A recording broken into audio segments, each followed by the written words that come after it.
And false allegations పెట్టి కేసుని తప్పుదో పట్టించే వాళ్ళ సంఖ్య కూడా కొంచెం పెరిగింది అనుకోవచ్చు.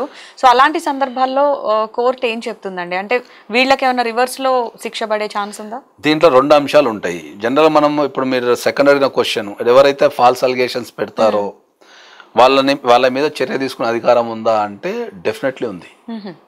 అది చాలా మందికి తెలియదు కూడా.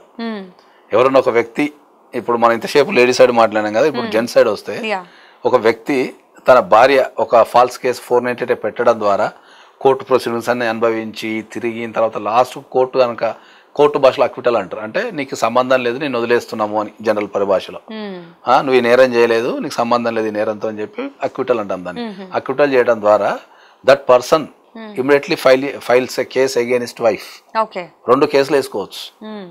ఒకటి క్రిమినల్ డిఫమేషన్ వేసుకొని ఈమె వల్ల నాకు ఇంత అన్యాయం జరిగింది కాబట్టి ఈమెను జైలుకు పంపండి అని చెప్పి ఒకటి వేసుకోవచ్చు.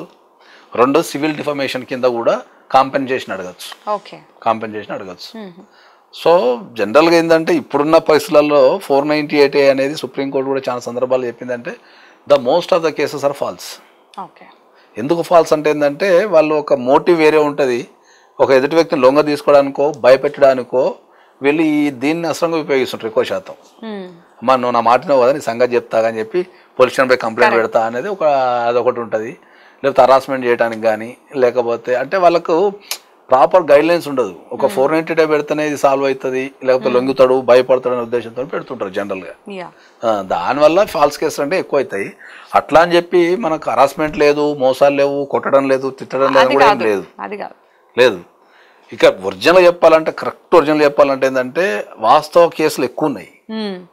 ఎందుకంటే ఈ హరాస్మెంట్లు కానీ ఎక్కువ ఉన్నాయి. అంటే ఫైల్ అయ్యే కేసులు ఉన్నాయి అనుకుందాం, సపోజ్ ఒక 100 కేసులు ఫైల్ అయినాయి అనుకుందాం, దాంట్లో 70% హరాస్మెంట్ కేసులు ఉంటాయి. సో ఇప్పుడు ఇక్కడ ఇంకొక డౌట్ ఏంటంటే అందరికీ అవసరమేది, ఇప్పుడు ఫారెన్ సంబంధాలు చాలా మంది చూసి సెటిల్ అయిపోతున్నారు, కానీ అమ్మాయిని ఇక్కడ నుంచి తీసుకెళ్ళిన తర్వాత అక్కడ హరాస్ చేస్తున్నారు. అది మెంటల్ కావచ్చు, ఫిజికల్ కావచ్చు.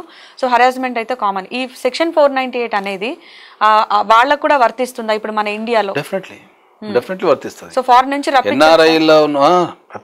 ఎన్ఆర్ఐ కేసులకు కూడా మనకు 498 వర్తిస్తుంది. ఎందుకంటే వీళ్ళు ఫారిన్ లో ఓన్లీ నివసించడానికి మాత్రమే వెళ్తారు, కానీ by born they are Hindu కావచ్చు, ఎవరైనా కావచ్చు. అంటే అక్కడ గనక గ్రీన్ కార్డు సిటిజన్ అయ్యి ఉంటే పరిస్థితి ఏంటి అలాంటి వాళ్ళకి? అక్కడ ఉంటే అక్కడ ఇప్పుడు చట్టాలు సిమిలర్ గా ప్రపంచవ్యాప్తంగా సేమ్ ఉన్నాయి. మీరు యుఎస్ పోయినా కూడా అక్కడ ఇమ్మీడియట్లీ కాల్ చేస్తే పోలీసు వాళ్ళు వస్తారు, తీసుకుపోతారు. తర్వాత రెస్టారెంట్ ఆర్డర్స్ కానీ, జైల్లో పెట్టడం కానీ, ఇదంతా సేమ్ ప్రాసెస్. అక్కడ కూడా సేమ్ స్ట్రాంగ్. ఇంకా యుఎస్ లో కేసు అయితే ఇంకా చాలా కష్టం. ఎందుకంటే ఇప్పుడు ఇక్కడ మనకు ఇండియాలో ఏదైనా క్రైమ్ లో మనం జనరల్ గా 498 లాంటి క్రైమ్ లో మనం ఇన్వాల్వ్మెంట్ ఉందనుకోండి, మాక్సిమం ఒక 5-10 వేల షూరిటీతో వదిలిపెట్టేస్తారు. యుఎస్ లో $10,000, $20,000, $30,000 కడితే తప్ప వదిలిపెట్టదు. అక్కడక్కడ క్రైమ్ ఇరికిన వాటి చాలా కష్టం, ఫైనాన్షియల్ బాగా లాస్ అయిపోతారు. ఇండియాలో ఒక బ్యూటీ ఏంటంటే కొద్దిగా తక్కువ ఖర్చుతో బయటపడచ్చు, తర్వాత నిరూపించుకుంటాం అనుకోండి, అది వేరే విషయం. కానీ అక్కడ చాలా కష్టం అది.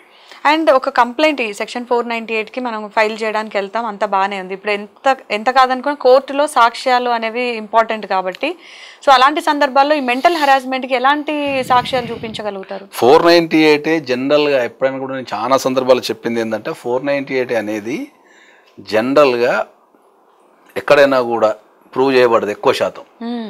ఎందుకు ప్రూవ్ చేయబడదు ఏంటంటే రాసే వ్యక్తులు ఎవరైతే ఉంటారో, ఈ 498 రాసే అమ్మాయి తన ఎమోషన్ని మాత్రమే రాస్తుంది. ఎగ్జాక్ట్లీ. ఓకే, దీన్ని ఎట్లా ప్రూవ్ చేయాలా, అసలు ఏం రాస్తే ప్రూవ్ అవుతుంది, ఎందుకు ప్రూవ్ చేయాలనే వాళ్ళకి ఆలోచన ఉండదు. వాళ్ళు పక్కన ఏదో ఇంట్లో ఏదో ఒక సంఘటన జరుగుతుంది, సడన్ గా పొజిషన్కి వెళ్ళిపోతారు. అక్కడ ఏం చేస్తారు అంటే వాళ్ళు ఒక పేపర్ ఇచ్చి రాయమాట. ఈ రాయమ్మ అన్నప్పుడు ఏమైందంటే వీళ్ళ ఎమోషన్ అంతా రాసేస్తారు దాంట్లో. ఆ ఎమోషన్ రాయడం ద్వారా ఏమైందంటే దానికి సంబంధించిన ఎమోషన్ సంబంధించిన సాక్ష్యాలు అనేటివి మనం కోర్టులో దాన్ని ప్రూవ్ చేయడం కొద్దిగా కష్టం అవుతుంది.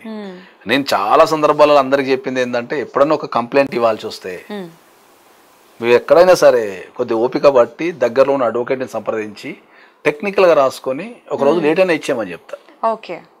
వీళ్ళు ఏం చేస్తారు, అమ్మ అడ్వకేట్ దగ్గర పోతే ఇప్పుడు ఫీజు ఇవ్వాల్సి వస్తానో లేట్ అవుతుందని చెప్పి వీళ్ళే వాకిన్లో పోయి వీళ్ళకి నచ్చింది రాసేస్తారు. ఈ నచ్చింది రాయడం ద్వారా వీళ్ళకు ఒక ఎమోషన్లో ఉంటారు, నాలెడ్జ్ ఉండదు, తర్వాత వాళ్ళు బాధలో ఉంటారు, ఇక వాళ్ళకి నచ్చిందంతా రాసేస్తారు. దానివల్ల మాత్రం చాలా ప్రాబ్లం అవుతుంది. నేను ఎప్పటికైనా సరే ఒక అడ్వకేట్తో రాపించుకున్న పిటిషన్ కానీ లేకపోతే కంప్లైంట్ కానీ చాలా స్ట్రాంగ్ ఉంటుంది. అయితే ఏదైతే ప్రూఫ్ ఉండదు కాబట్టి అడ్వకేట్ని సంప్రదించినా కూడా అంటే ఏం చేయొచ్చు వాళ్ళు? ఇప్పుడు వాళ్ళని తిట్టిన దానికో కొట్టిన దానికంటే దెబ్బ చూపించవచ్చు, కానీ తిట్టిన వాటికి అన్న మాటలకి ప్రూఫ్ ఉండదు కాబట్టి అలాంటి వాళ్ళకి సొల్యూషన్ ఏంటి? ఇప్పుడు జనరేషన్ కరెక్ట్ చెప్పాలంటే ప్రతిదీ రికార్డ్ చేస్తున్నాం. ఇప్పుడు జనరేషన్ గురించి మాట్లాడితే ఇప్పుడు జనరేషన్లో ప్రతిదీ రికార్డ్ చేస్తున్నారు. ఎమోషనల్ అబ్యూస్ కూడా టెక్స్ట్లు పెట్టడం కూడా ఆవేశంలో ఇష్టం ఉన్న టెక్స్ట్లు పెట్టేస్తున్నారు. కోపం రాగానే కంట్రోల్ చేసుకోలేక పెట్టేసి దొరికిపోతున్నారు. కాబట్టి ఇప్పుడు జనరేషన్లో ఎవిడెన్స్ అనేది చాలా ఈజీ, చాలా ఈజీ. ఒకప్పుడు అంటే మీరు అన్నది కొద్దిగా కష్టం ఉంటుండే, కానీ అప్పుడు సర్కమ్స్టెన్స్ ఎవిడెన్సెస్ అని ఉంటుండే. అవి అవి అవి ఇప్పుడు అంతా డైరెక్ట్ ఎవిడెన్స్ అయిపోయింది. ఎవరన్నా ఇప్పుడు సడన్ గా తిట్టంగానే ఎమోషన్ ఆపుకోలేక ఏం చేస్తున్నారంటే తిట్టడము, ఒక టెక్స్ట్ పెట్టడము, లేకపోతే ఒక వాట్సాప్ లో ఒక డిపి స్టేటస్ చేంజ్ చేయడం, ఏదో దొరికిపోతున్నారు, సోషల్ పోస్ట్ పెట్టడం దొరికిపోతున్నారు అన్నట్టు. ఇప్పుడు చాలా ఈజీ కాబట్టి ఇప్పుడు మాక్సిమం ఎవిడెన్స్ తో తిరుగుతున్నారు అందరు.